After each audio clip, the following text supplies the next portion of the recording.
There are 5 roles installed on the first domain controller which can be moved or seized in extreme circumstances. These 5 operation master roles within Active Directory, also known as FSMO roles. These roles are assigned to one domain controller to ensure changes happen in only one location at a time. This ensures that the Active Directory database is kept consistent. The first roles are the forest level roles. The first role is the schema master. There is one per forest, and it holds the only copy of the read-write schema. The schema master determines the structure and determines what can be stored in Active Directory. It contains details of every object that can be created and the attributes for that object. There is also the domain naming master, and there is one of those per forest.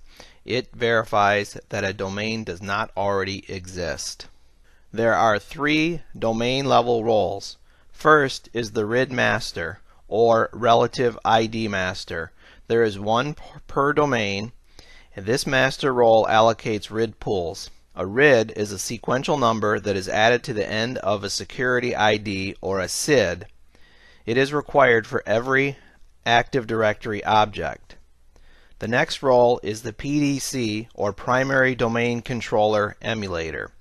There is also one per domain and mainly used for legacy clients and updating passwords.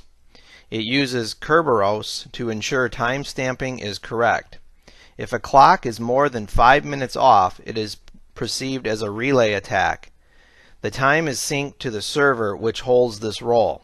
Originally, the PDC emulator provided a bridge between Windows NT4 domain controllers and Windows 2000 domain controllers. The final FSMO role is the infrastructure master role. There is only one per domain. This role updates group memberships and should be separate from a global catalog server. The infrastructure master is responsible for ensuring that objects that use multiple domain references are kept up to date and consistent. We can see who has administrative rights to these roles. The schema master role is administered by the schema admins. The domain naming master role can be administered by the enterprise admin. The 3 remaining roles, RID master, PDC emulator, and infrastructure master role, can all be maintained by the domain admins.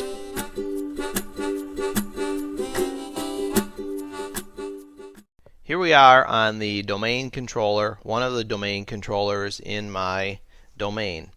There are 2 ways to verify who holds which of the FSMO roles.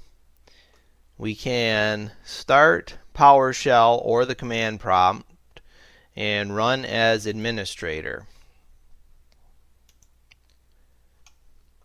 From the command prompt, there is an easy way and a longer way. So we'll try the easy way first, DC diag with the switch of test knows of role holders with the /v for verbose.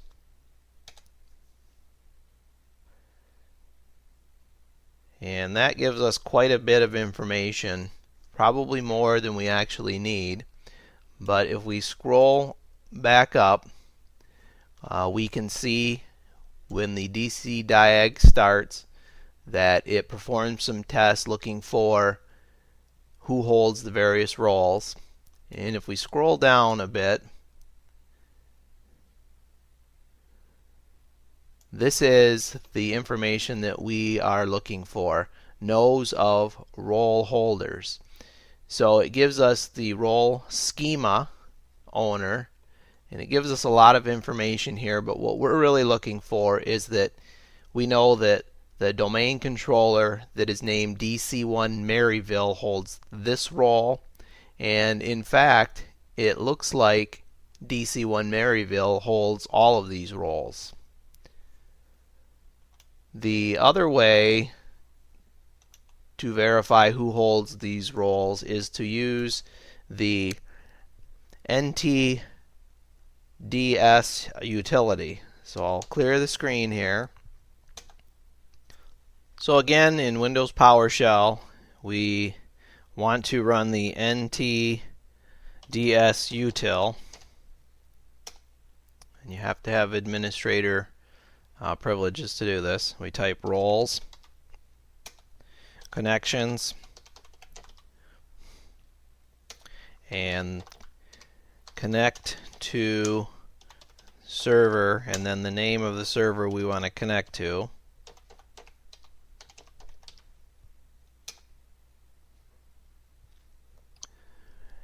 And then we type Q to quit, to go back one menu.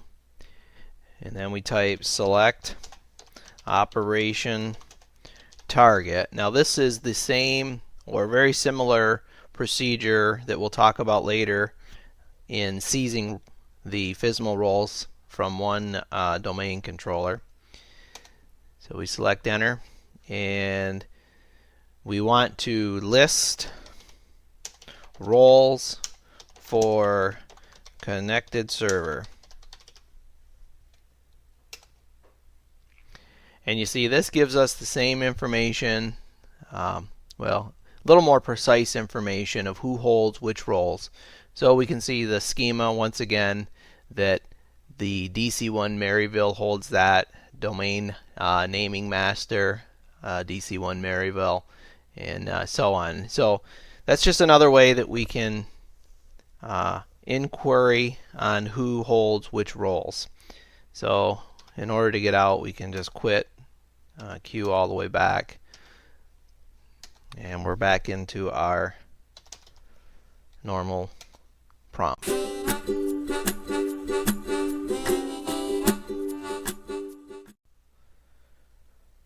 So in order to move all three of the domain level roles, or one of the roles, it's fairly straightforward. We'd come over here to Tools, and we go to Active Directory, Users and Computers. We would right click on the domain, and we click on Operation Masters, and here we can see that we are on the DC Maryville machine, and it holds that operation master, the RID master. It holds the PDC and the infrastructure. So we could transfer this role, but because we're connected already, we have to close this out, and we could either go on to the other domain controller, or we could actually do it from here. We can right click, and we can say we want to change domain controller. So we are currently on DC1, and we want to change over to the Knoxville, and we say OK.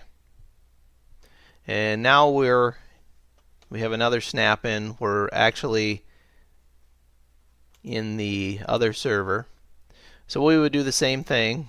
We would right click on our domain and click on Operations Masters, and now we see that we do have the option. This role is held by DC1 Maryville, but it gives us the option to change it to the other domain controller. So all you have to do is you click change, and it asks you, are you sure?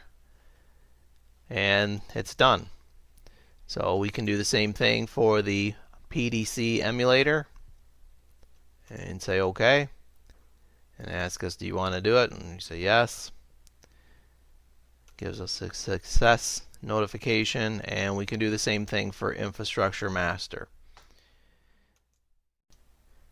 In order to move the domain naming master role, we come up here to Active Directory, Domains and Trusts, and from the snap-in we would right click on the domain, actually on Active Directory, Domains and Trust, and click on Operations Master. So here we can see we could transfer the role, the domain naming operations master role, from DC1 Maryville to DC2 Knoxville. In order to move the schema master role, we need to install a couple of things. The first thing we need to install will be the DLL for the MMC. So in order to do that, we would type reg svr32 sch mmgmt.dll, and it tells us that the DLL register server is successfully added. And then the next thing we need to do is go to the run box, and we need to type in MMC in order to bring up the Microsoft Management Console. And what we want to do here is we want to add or remove a snap-in.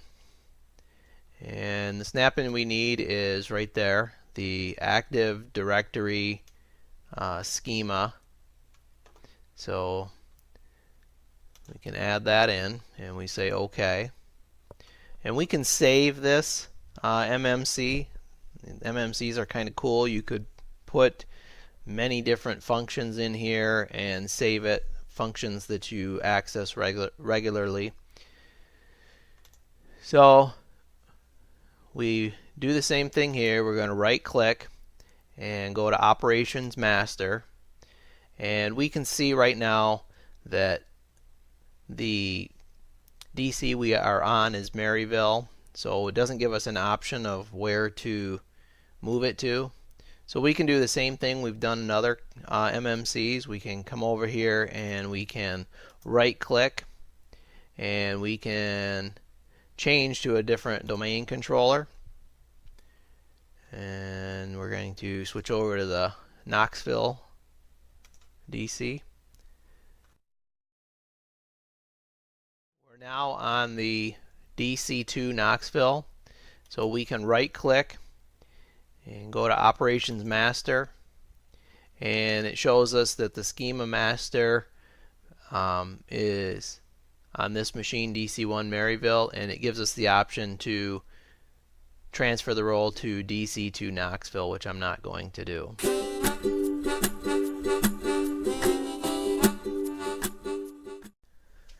So seizing a role is considered a last resort, and once it's completed, that domain controller which held the roles can no longer be joined back to the domain if for some reason that domain controller was recovered.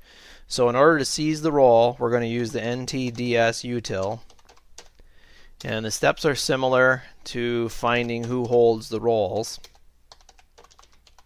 So we type in roles, connections, and connect to server, and we say which server we want to connect to.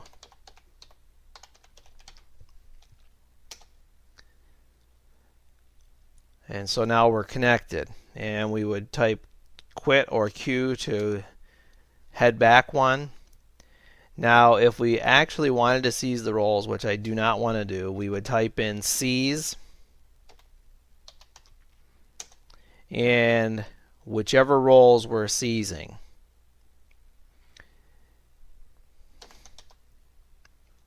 And like I say, I don't want to actually seize the role, so I'm not going to follow through with this. You would receive some other prompts asking whether you're sure you want to complete this operation. So once you've seized the roles, the domain controller would need to be removed from Active Directory, and this process can be performed again by using the ntds util from the command prompt or from PowerShell, and there's several steps involved to doing that, and once again I'm not going to show those. I don't want to actually seize the roles. Since seizing an operational role is a drastic step, you might want to consider the impact of any missing operational roles that they would have on your organization.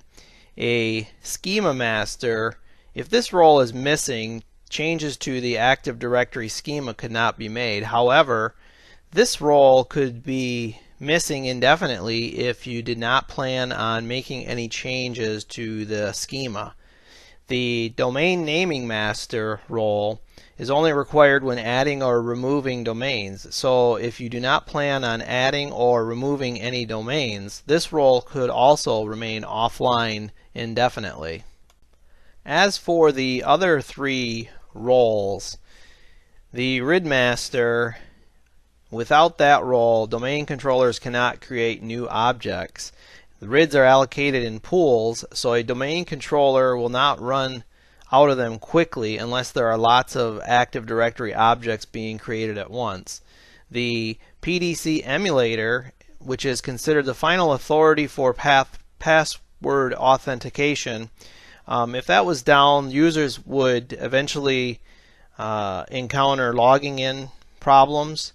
A short outage probably not be a problem, but it's recommended to recover the PDC emulator as quickly as possible.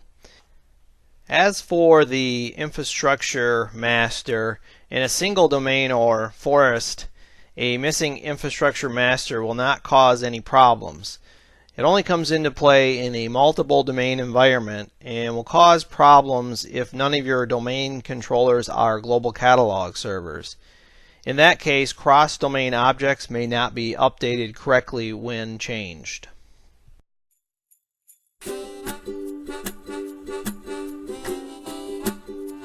Thanks for watching this video, and be sure to check out my other videos regarding group policy, network infrastructure, and a variety of other topics. Also, don't forget to check out my friends at CC Mixter and the great music that they provide for videos and productions such as these.